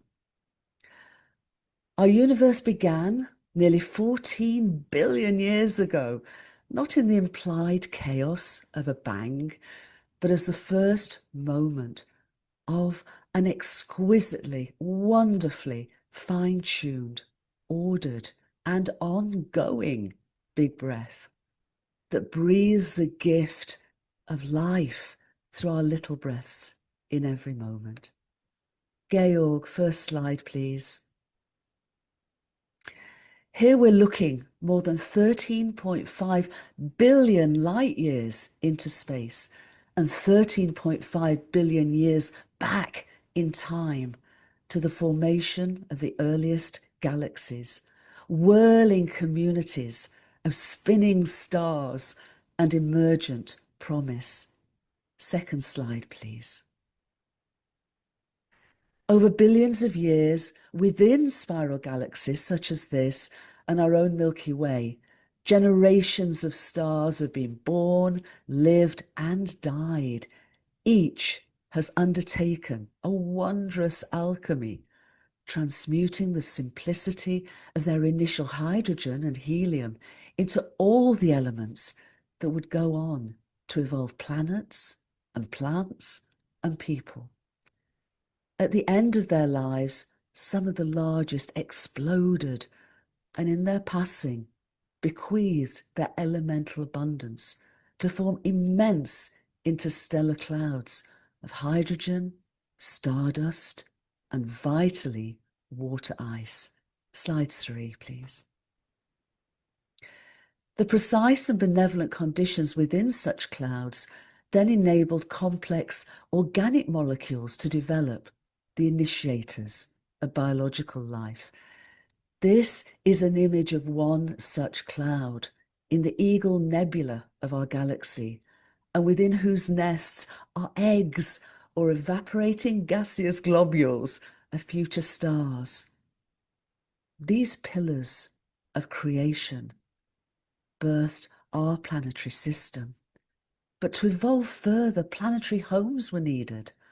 And now we know that there are more planets in our galaxy than stars. Slide 4, please.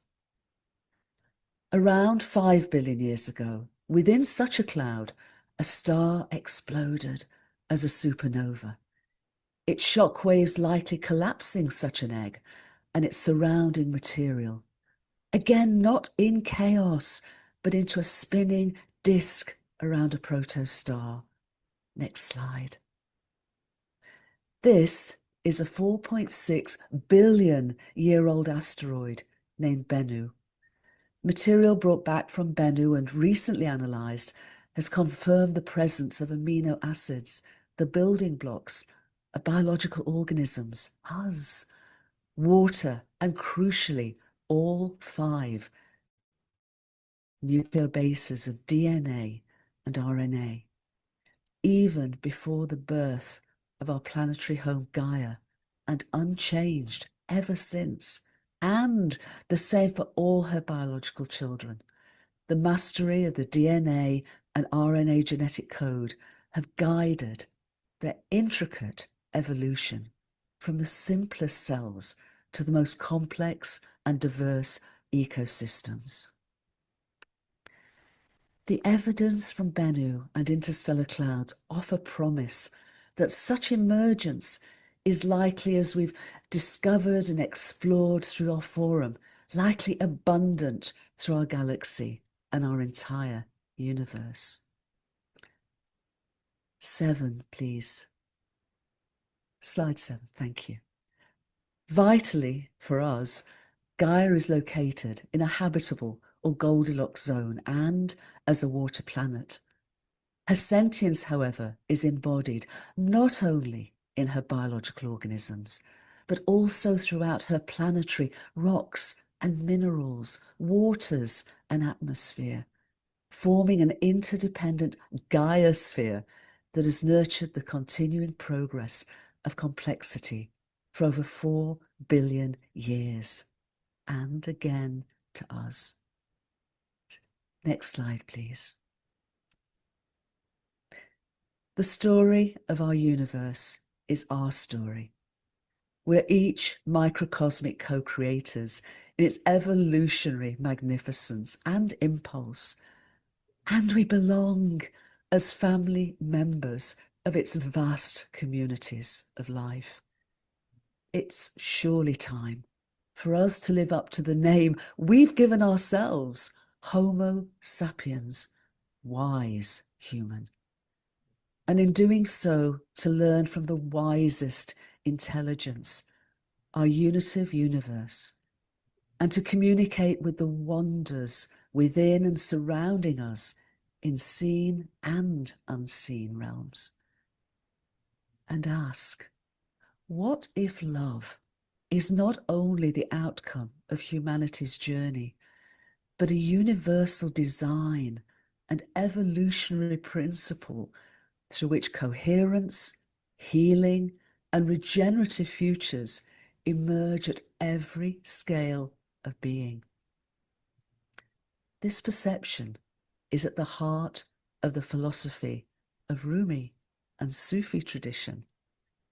And in embodying unitive love at such intimate, planetary, and cosmic levels is how we can build networks of trust, share a new unitive narrative, heal and remember who we really are.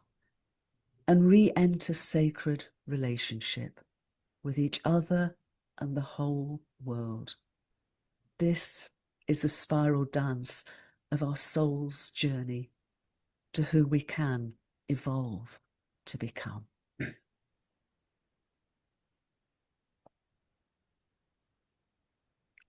Jim.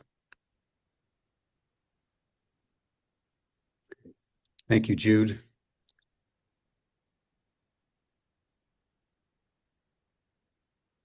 Jude has coined this term, the big breath. And I think that's the spirit with which we want to now offer our final homage to each other and to life. Everything that is, from the smallest subatomic particle to the furthest galaxy, whirls. Everything is spinning. That's how time and space manifest. That's how infinity becomes finite, and the finite connects with infinity. It's through the whirling.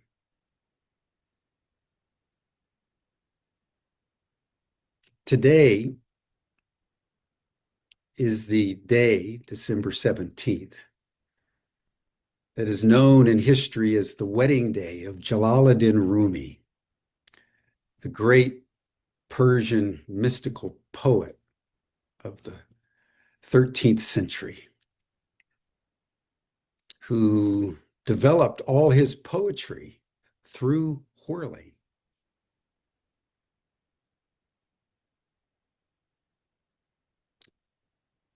And so it's in the spirit of Rumi, who's the most widely read and appreciated poet in the world,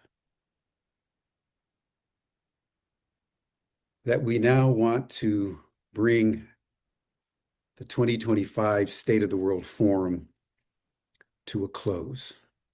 So I want to invite Banafsheh Sayad, a Sufi mystic and whirler, sacred dancer, to embody the whirling.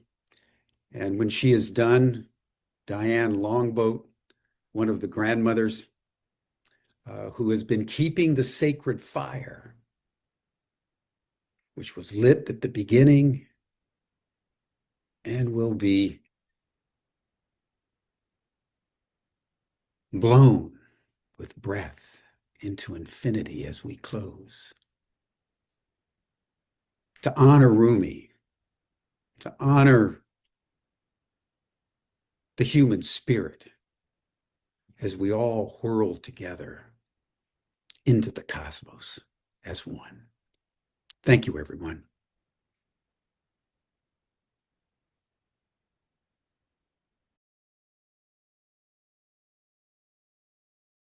What a blessing to be with you all.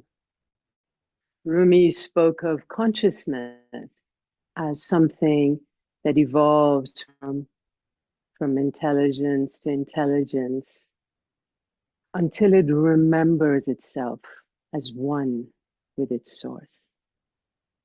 On the anniversary of his wedding, Rumi's passing into union with the beloved, I offer whirling in honor of this remembrance that our world is now being summoned into. But first, let us hear Rumi's words in Persian, then in English.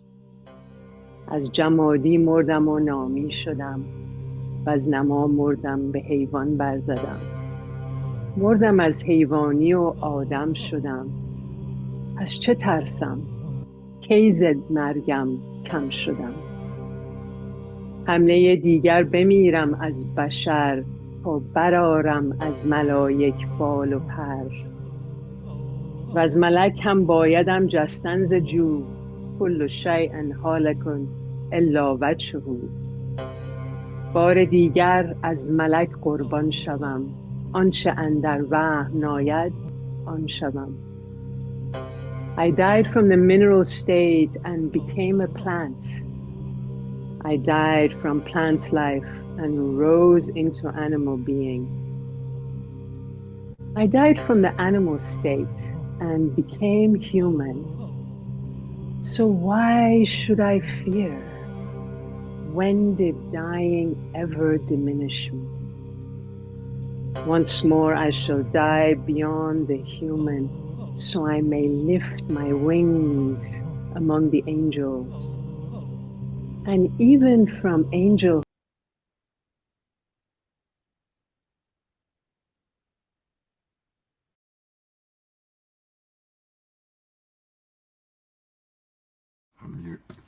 It's a lot of spinning. Well, my little spinners, my little global peace tribe spinners, it is time for us to go spinning off into whatever else we all have planned today. For me, it's 3 more client sessions and a little break to join Kristen Hoffman for her Sonic Soul family.